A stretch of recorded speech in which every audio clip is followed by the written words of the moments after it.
1,20,000 টাকা দামের গেঞ্জি গায়ে দেন, 1,20,000। আর আমরা একটা জামা গায়ে দেয়, এটা 1200 টাকা দাম। আমার প্যান্টটা বড্ড জোর হলে 1600 টাকা। অভিষেক বন্দ্যোপাধ্যায় যে গেঞ্জি গায়ে দেন, উনিও সেই গেঞ্জি গায়ে দেন। আমি নাম বলবো? বলুন, আমি নাম বলবো? এই তৃণমূলের নেতারা বলছে যে আমাদের হাত থেকে যদি ঘটি বাটি চলে যায় তাহলে আমরা কি খাবো। এই বিলাসিতা, এই মেয়ের দামি জুতো, মেয়ের 10 লাখ টাকা দামের সোনার হার, বোন একটা 50,000 টাকা দামের শাড়ি, আমরা কোথায় যাব? 1,20,000 টাকার গেঞ্জি আর 1 লাখ টাকা দামের প্যান্ট পরেন, যে জুতোরা পরে 60,000 টাকা দাম। আপনারা ভাবুন, আপনারা ভাবুন যে তিনি তৃণমূলের নেতা। আর এখানকার যারা নেতা, পঞ্চায়েত মেম্বার পর্যন্ত, আপনারা বলুন কজন আবাস যোজনার ঘর পেয়েছেন? কজন? আর ওখানে পঞ্চায়েত প্রধানরা তার ভাই ভগ্গুর, শালি, শালা, বোনাই, জামাই যা আছে ফ্যামিলি সবাই মানে আবাস যোজনা পেয়েছে।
দালালি প্রতিদিন সন্ধ্যেবেলা করে তৃণমূলের নেতারা বসে চক আউট করে, যারা বলি কোন দিন কোথায় প্রোগ্রাম আছে সেখানে লকডাউন করতে হবে।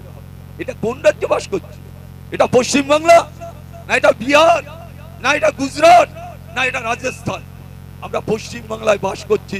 ক্যানিং পূর্ব বিধানসভার মানুষ আমরা ভোট দিতে পারবো না, আমরা নেতাদের সাথে দেখা করতে পারবো না। আমরা বছরে 5 বছরে একবার বিধানসভা, 5 বছরে একবার পঞ্চায়েত নির্বাচন, 5 বছরে একবার লোকসভা নির্বাচন।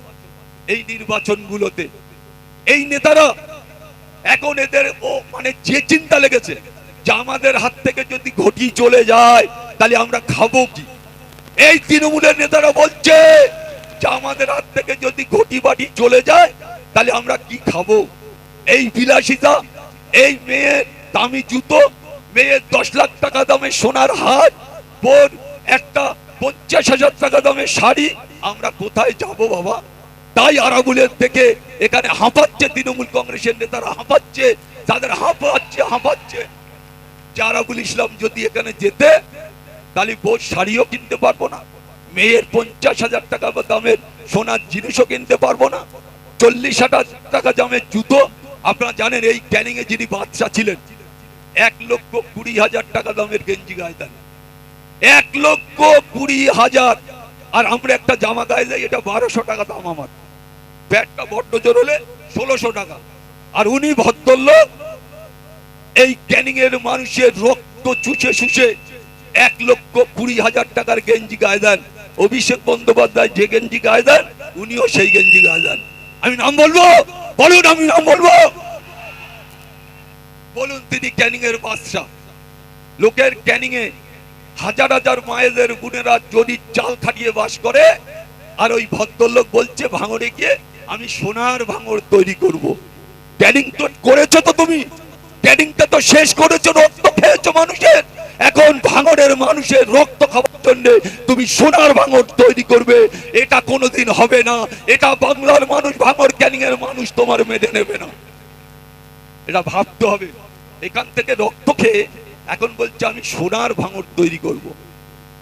আপনারা ভাবুন, 1,20,000 টাকার গেঞ্জি আর 1 লাখ টাকা দামের প্যান্ট পরেন, যে জুতোরা পরে 60,000 টাকা দাম। আপনারা ভাবুন, আপনারা ভাবুন যে তিনি তৃণমূলের নেতা, আর এখানকার যারা নেতা পঞ্চায়েত মেম্বার পর্যন্ত আপনারা বলুন কজন আবাস যোজনার ঘর পেয়েছেন, কজন? আর ওখানে পঞ্চায়েত প্রধানরা তার ভাই ভগ্গুর শালি শালা বোনাই জামাই যা আছে ফ্যামিলি সবাই মানে আবাস যোজনা পেয়েছে। আর জেলা পরিষদের যিনি কর্মদক্ষ এখানে বসে বসে শুধু মারি আনছে, যেখানে তৃণমূল আইএসএফটা করতে দেবো না।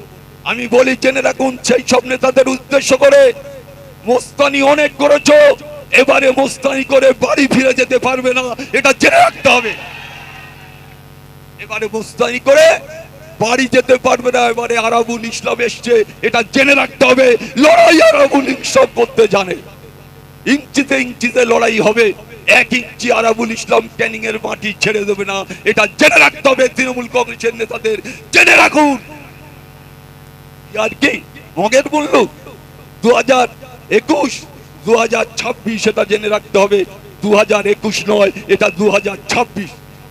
এবারে নির্বাচন আমরা পিসফুলি, তাদের যারা ভোট দিতে পারেননি তারা এখন ভোট দেবেন, নির্ভয় ভোট দেবেন।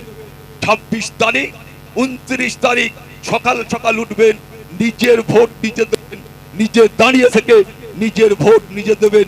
আর বলবেন এই অন্যায় অত্যাচার বেবিচার জুলুমবাজি এদেরকে ক্যানিং থেকে সরাতে হবে শপথ নিয়ে। আর আপনারা মাঠে নামবেন 29 তারিখ সকাল সকাল ভোট দিয়ে বিপুল ভোটে জয়যুক্ত করাতে হবে। তাই আপনাদের কাছে আজকে আমরা এখানে বক্তব্য রাখছি।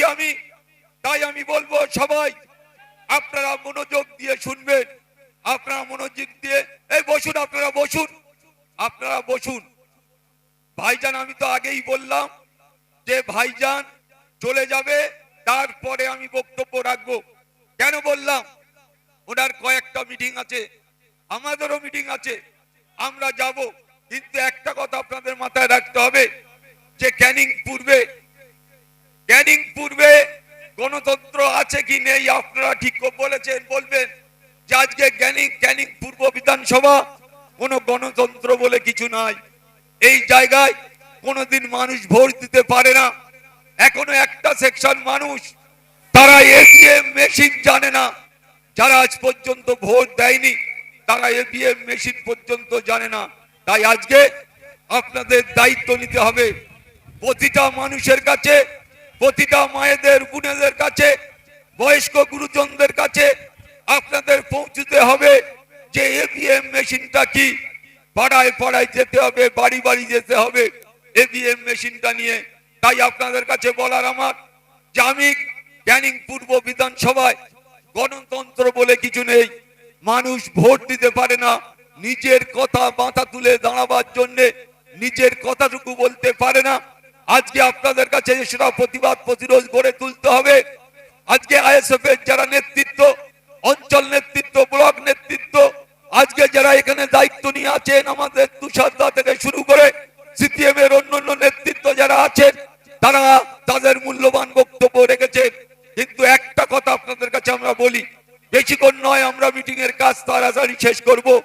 আমি শেষ বক্তা আপনাদের কাছে একটা কথা আপনাদের মাথায় রাখতে হবে, আরাবুল ইসলাম এমন একজন ক্যান্ডিডেট, তৃণমূল কংগ্রেস বুঝতে পারছে হাড়ে হাড়ে প্রতিটা জায়গায় যেখানে আমি মিছিল করতে যাচ্ছি, পথসভা করতে যাচ্ছি, সেই বাজার বন্ধ করছে, সেই দোকানপাট বন্ধ করছে, বাড়ি ঘরদোর বন্ধ করছে, একটার পর একটা বন্ধ হচ্ছে। আজকে তাই তৃণমূলের নেতৃত্বরা ভয় পেয়েছে। তাই বুঝতে হবে আগামী 29 তারিখ আসতে দিন, দায়িত্ব নিয়ে খামচিহ্নে ভোট দিন। আজকের এই অপদত্ত নির্লজ্জ তোলাবাজদের এখান থেকে বিদায় দিন। এটা আগামী দিন, আগামী 29 তারিখ আপনাদের দায়িত্ব নিয়ে বলতে হবে। আজকে তাই আমরা শুধু বলতে চাই, আমার তরুণ তাজা যারা লড়ক সংগ্রামের সাথী, যারা ক্যানিং এর মাটিতে লড়াই করছে,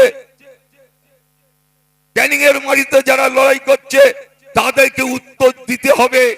আমরা এখানে কাল দেখছিলাম, যখন রাত্রে আমরা আসি, মাইকের কোনো আওয়াজ শোনা যাচ্ছে না। যাই হোক, আপনাদের বলি, আমি কালকে কাঁচদিয়া মাঠে এসেছিলাম সন্ধ্যেবেলা। দেখি কিছু তৃণমূলের নেতৃত্বরা চেষ্টা করছিল গন্ডগোল করার, কিন্তু আমি পরিষ্কার বললাম, আমরা গন্ডগোল করতে আসিনি। আমরা এখানে একটা মিটিং করব, শান্তিপূর্ণভাবে মিটিং হবে, কোনো অশান্তি হবে না। আপনারা দেখেছেন আজকে নওশাদ ভাই আসার পরে হাজারে হাজারে মানুষ, আপনারা যারা বক্তব্য শুনছিলেন, আপনারা দেখেছেন কত শান্তিপূর্ণ ভাবে আমাদের নির্বাচনীয় সভা হচ্ছে। আপনারা ভাবলে অবাক হবেন, যেখানে আমরা যাচ্ছি পায়ে পা দিয়ে ঝগড়া করার চেষ্টা করছে তৃণমূলের নেতৃত্বরা। তাই আমি তাদের হুঁশিয়ারি করে বলি যে আপনারা সাবধান হয়ে যান। আপনারা চুরি করবেন, বাটপারি করবেন, ডাকাতি করবেন, ছিনতাই করবেন, লুট করবেন, সেটা আইএসএফ মেনে নেবে না। এটা সাবধান হতে হবে। আজকে একটার পর একটা চুরি, একটার পর একটা দুর্নীতি, একটার পর একটা স্বজন পোষণ। আজকে তারা বলতে আসে যে আইএসএফ এর এখানে ভোট নেই, আইএসএফ কে ভোট দেবেন না। আরে আইএসএফ চুরি করেনি, আইএসএফ ন্যায়ের জন্য লড়াই করছে, আইএসএফ সাধারণ মানুষের জন্য লড়াই করছে, নওশাদ সিদ্দিকী, আব্বাস সিদ্দিকীরা লড়াই করছে, আজকে মানুষের জন্য লড়াই করছে।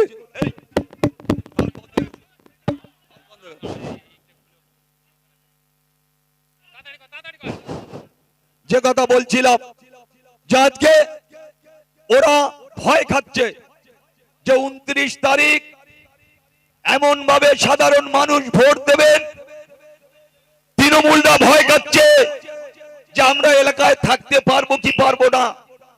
আইএসএফ এর নেতৃত্ব, আইএসএফ এর কর্মীরা তারা জীবন বাজি রেখে লড়াই করছে।